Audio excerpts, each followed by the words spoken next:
Hi friends, welcome to my channel Dev stitch stories. ఈ వీడియోలో నేను మీకోసం కుర్తా యొక్క సైడ్ స్లిట్స్ ఎలా స్టిచ్ చేసుకోవాలో ఈ వీడియోలో మీకోసం చూపించబోతున్నాను.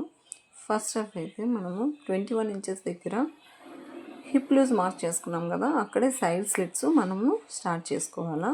Front and back side both sides ఉంటాయి కదా, ఈ స్లిట్స్ ఫస్ట్ ఒక స్టిచ్ అయితే స్ట్రైట్గా స్లిట్ స్టార్టింగ్ నుంచి లెంత్ ఎంత పొడవు ఉందో అంత పొడవు మనము ఒక సింగిల్ స్టిచ్ అయితే ఫస్ట్ వేసేసుకునే వాళ్ళం.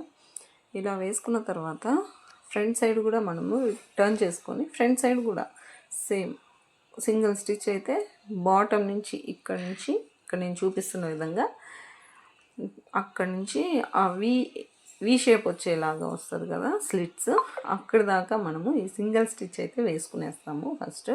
దెన్ ఎక్స్ట్రా క్లాత్ ఏదైనా ఉంటే దాన్ని మనం కట్ చేసుకునేసి మనకి స్లిట్ విడ్త్ అయితే 1 ఇంచ్ లేదు 1.5 ఇంచులు పెట్టుకోవచ్చు అండి. బట్ మనం స్లిట్ మొత్తం ఒకే విడ్త్లో ఉండేటట్లు చూసుకోవాలా. అలా ఉంటే కుర్తా నీట్ ఫినిషింగ్ వస్తుంది, చూడడానికి లుక్ కూడా చాలా బాగుంటుందండి. ఇదైతే చాలా సింపుల్ వే అండి. ఇలా ఫోల్డ్ చేసుకుంటాం కదా, ఆ ఫ్రంట్ అండ్ బ్యాక్ పార్ట్ రెండు కలిసే చోటైతే మనము నీట్గా నిదానంగా నీడిల్ లోపలికి పెట్టేసి పాదం పైకి ఎత్తి తిప్పుకోవాలా ఫ్రంట్ పార్ట్కి. ఇలా ఎక్స్ట్రా ఉన్న క్లాత్ని ఫోల్డ్ చేసుకొని మళ్ళీ ఇలా ఒక కుట్టు వేసుకునేవాళ్ళ. మళ్ళీ ఇప్పుడు నీడిల్ లోపలికి పెట్టేసుకొని పాదం పైకి ఎత్తి ఇలా స్ట్రైట్ కుట్టు, ఇలా ముందు ఎలా తీసుకున్నామో అట్లానే స్ట్రైట్ కుట్ట అట్లా ఫినిషింగ్ నీట్గా ఫినిషింగ్ ఇచ్చుకుంటా లాస్ట్ వరకు చివరి వరకు వేసుకునేయాలండి.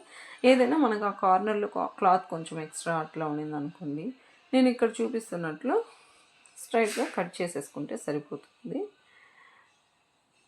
అంతే అండి, ఇలా నీట్ ఫినిషింగ్ వచ్చింది చూడండి. This is a final look అండి. నేను మీకు చూపిస్తున్నాను చూడండి, వేసుకున్నాక డ్రెస్ ఫైనల్ లుక్ అయితే ఇలా వచ్చిందండి. Thanks for watching.